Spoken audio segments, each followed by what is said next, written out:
Bonjour et bienvenue au Forum du patrimoine depuis la Cité de l'Architecture et du Patrimoine, au cœur du Palais de Chaillot à Paris. Ce forum est organisé par le magazine Atrium et Atelier d'Art de France avec le soutien de la Fondation France Bois Forêt pour notre patrimoine.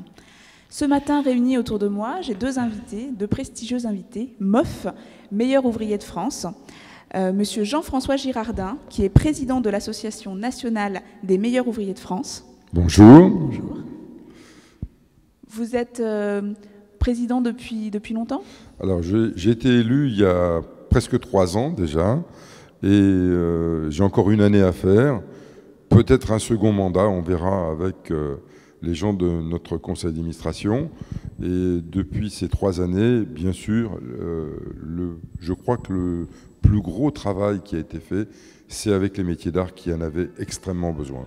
Très bien, on va en reparler par la suite. À vos côtés, Madame Catherine Roland, qui est déléguée régionale Île-de-France de cette même Association nationale des meilleurs ouvriers de France. Bonjour. Bonjour. Merci de nous recevoir aujourd'hui. C'est un grand honneur pour nous de pouvoir vous exprimer tout le fondement que nous avons pour les métiers du patrimoine. Merci d'être venu. Peut-être pouvez-vous nous présenter l'association? Quelles sont ses valeurs, ses buts? Alors, l'Association nationale des meilleurs ouvriers de France, elle est composée de gens qui ont eu le diplôme de meilleur ouvrier de France dans quelques métiers que ce soit. Donc, il y a environ plus de 200 métiers qui ont été en concours tous les 3 ou 4 ans, ça dépend un peu des périodes. Et ces gens qui ont leur diplôme, c'est un concours diplômant d'État, eh bien, peuvent adhérer à notre association. Dans les divers départements, nous sommes présents dans 75 départements. Nous avons donc un président dans ce département, un président délégué, un président dans chaque région également. Et puis, nous organisons un gros challenge tous les ans. C'est le concours 1 des meilleurs apprentis de France, qui est organisé avec presque 5500 à 6000 jeunes par an, dans 105 métiers différents. Et cette compétition est faite tous les ans pour ces jeunes-là, moins de 21 ans en général, sauf pour quelques métiers. Et voilà, après, les jeunes reçus reçoivent leur médaille à la Sorbonne avec la présence de plusieurs ministres et voire de grandes personnalités de la profession. C'est très important pour vous, cette notion de transmission des savoir-faire dans l'organisation de ce concours? C'est le but déjà des meilleurs ouvriers de France. Ça fait partie de notre ressenti, ce que l'on doit donner, puisque c'est avant tout une partie extrêmement importante. La transmission des savoirs. Nous avons beaucoup de meilleurs ouvriers de France qui sont déjà enseignants, mais d'autres qui ne le sont pas, qui ont leurs entreprises, mais qui prennent vraiment un grand plaisir à pouvoir transmettre les valeurs que nous avons en France et la culture française de tout ce qui est métier manuel. Donc ça, c'est extrêmement important. On en a besoin en France. Il faut qu'il y ait cette continuité des savoir-faire qui se transmettent au fil des générations, et on est les premiers à servir ce domaine. Donc le concours des meilleurs apprentis de France couvre, comme l'a dit notre président, de nombreux métiers notamment du patrimoine, de la restauration des biens et des services. On en a vraiment dans tous les domaines, et ça représente pratiquement les 3/4 de ce qui est aujourd'hui dans les plus de 105 métiers que nous traversons avec ce concours. Ces jeunes qui obtiennent ce concours de MAF, ils continuent leur formation par la suite? C'est un tremplin pour eux? Alors, oui. C'est bien sûr une continuité pour eux. Ça leur permet soit de continuer leur formation, soit de trouver des entreprises très facilement, parce que ces jeunes-là, bien sûr, sont repérés par les entreprises de leur profession. Ils sont très recherchés, donc ils vont forcément évoluer dans leur métier. Et on a une étude de 2 professeurs, une de la Sorbonne et une de Lyon 2, qui font une enquête depuis 3 ans sur les jeunes MAF. Et le vœu de ces jeunes, à 85%, c'est de créer leur atelier ou leur entreprise. C'est-à-dire qu'aujourd'hui, on a une jeunesse qui est dans l'entrepreneuriat.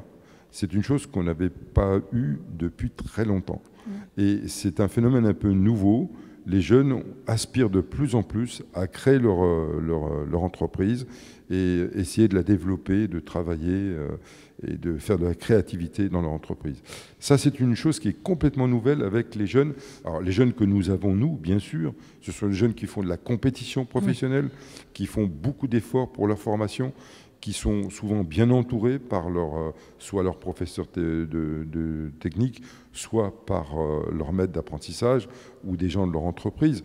C'est vrai que c'est justement les jeunes les plus intéressants, si vous voulez, dans le métier manuel, c'est ceux qui font de la compétition professionnelle et qui veulent absolument s'en sortir.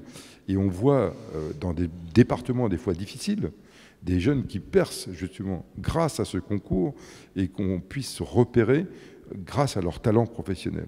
Vous savez, le talent, il est partout. Ouais. Il n'a pas de région, il n'a pas d'antécédents familiaux et autres. Quand on a des jeunes qui ont un talent, je pense qu'on a un devoir, nous, en tant que Meilleur ouvrier de France et ouvriers, de pouvoir tout faire pour que ces jeunes le développent et puissent se faire reconnaître grâce à ce talent. Et on a des choses merveilleuses. On a des jeunes migrants qui arrivent depuis 3 ou 4 ans en France et qui sont devenus meilleurs apprentis de France. Donc vous voyez, le talent, il est partout. Et on se doit, nous, association des Meilleurs ouvriers de France, de découvrir et de tout faire pour que ces jeunes évoluent dans leur métier. Vous vouliez ajouter quelque chose, je crois. Oui, je voulais rajouter qu'effectivement, nous avons ces jeunes qui sont là, qui sont, comme le disait le président, entourés par le corps enseignant, par leur maître d'apprentissage, mais il y a aussi, la plupart du temps, les parents qui soutiennent, et ça crée chez eux de véritables passions. C'est-à-dire qu'on ne compte plus, on ne regarde plus ce qui se passe à l'extérieur, ils sont complètement imprégnés de ce qu'ils font et vraiment, ils veulent aller au bout de leur commencement. Et quand ils s'engagent dans ça, notre soutien aussi à nous, c'est de les encourager à continuer, à persévérer pour aller jusqu'au bout de ce premier concours.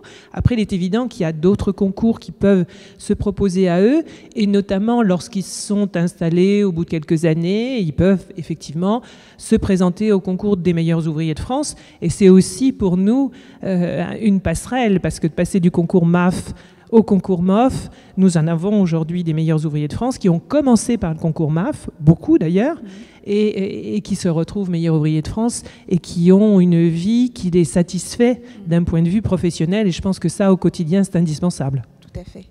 Alors, comment ça se passe si on veut s'inscrire au concours MAF ? Il faut envoyer un dossier ? Quelles sont les épreuves ? C'est très, très simple. Oui. On a un site de notre association, et les inscriptions sont ouvertes d'ailleurs depuis hier jusqu'au fin janvier, jusqu'au 31 janvier. Et donc sur ce site, eh bien, vous rentrez votre nom, la formation que vous avez. Alors il y a des âges, c'est moins de 21 ans et moins de 23 ans, je crois, pour 12 métiers qui sont des formations complémentaires, donc avec des gens un peu plus âgés. Et donc, si vous rentrez, si vous voulez, dans le règlement, parce qu'il y a un règlement national pour tous les métiers qui est le même, avec l'âge, la formation et autres, vous pouvez donc vous inscrire. Donc, une fois que vous êtes inscrit, vous êtes donc répertorié dans votre département et votre région. Vous aurez un sujet qui est consultable même avant l'inscription pour chaque métier, de manière à voir si le sujet convient un petit peu à vous dans votre formation. Et après, bien sûr, il s'agit, comme tout sportif, comme toutes les personnes qui font de la compétition, d'avoir quelques personnes autour de soi, par ses formateurs, par sa famille, par son entreprise, des gens qui vous côtoient un petit peu, qui vous guident un petit peu dans ce travail qui est de faire un chef-d'œuvre, soit de faire pour d'autres métiers des sélections qui se font en plusieurs fois.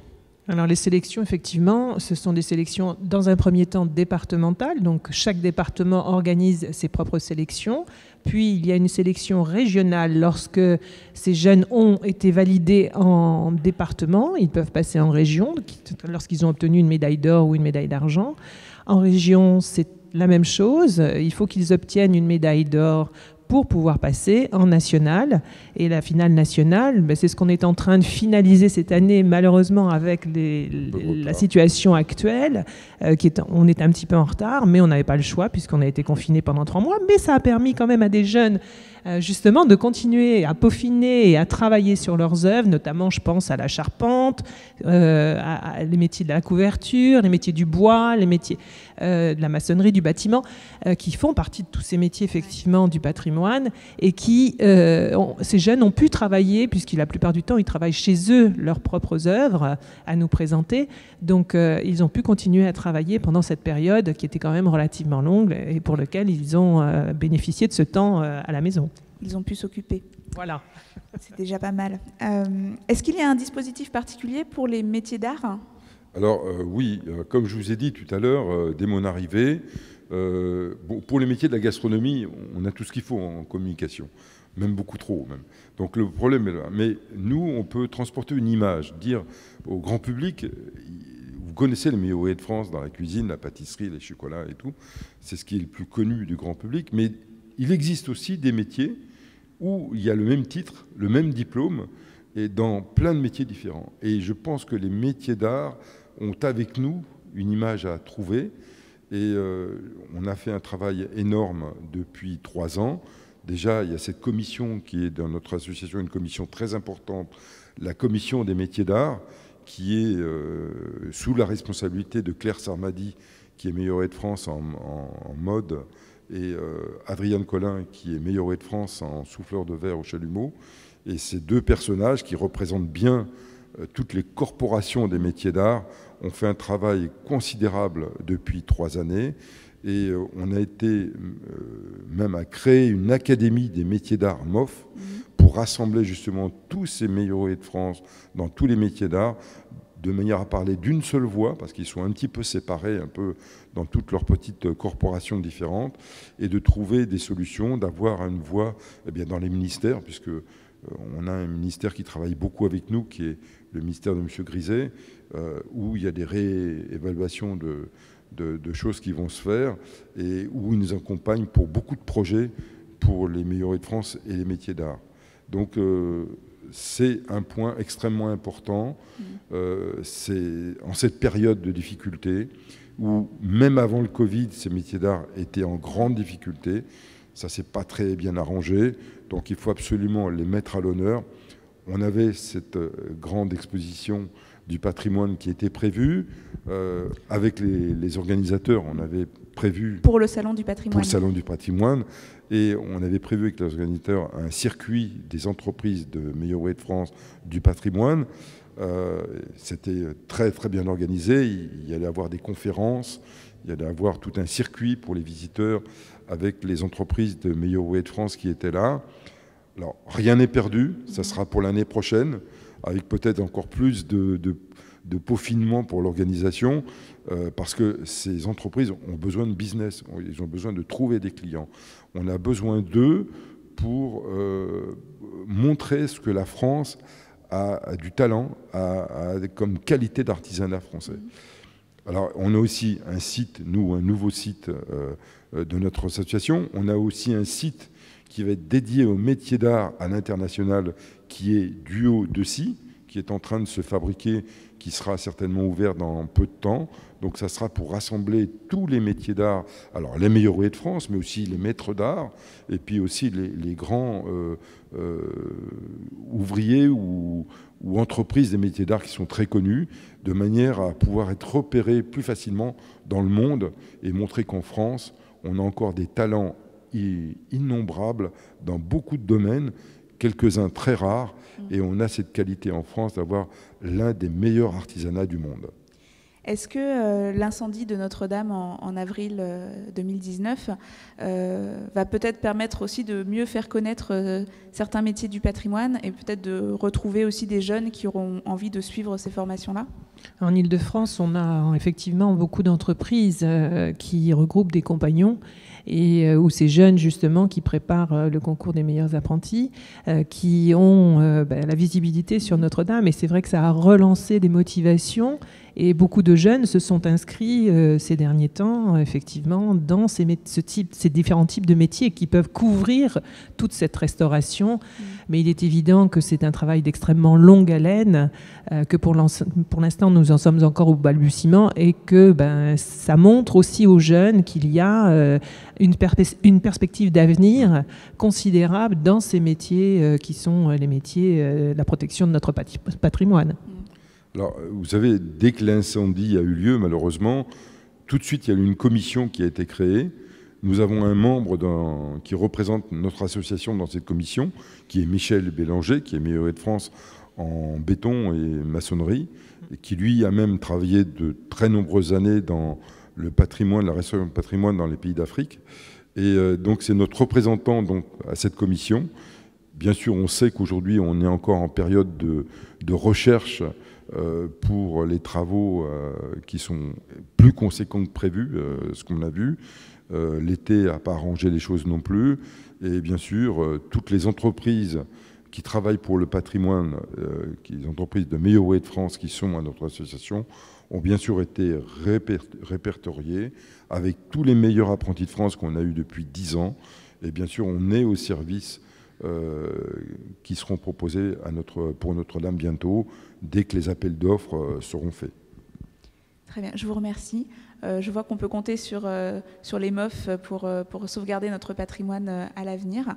En tout cas, rendez-vous en 2021 sur le Salon du patrimoine pour découvrir votre parcours d'exposition. Je vous remercie tous les deux pour votre participation lors de cette émission. Cette émission, vous pouvez la retrouver sur notre plateforme, ainsi que beaucoup d'autres, puisque nous allons avoir d'autres interviews dans le cadre de ce Forum du patrimoine. Au plaisir de vous retrouver. À bientôt. Merci. À bientôt. Merci. À bientôt.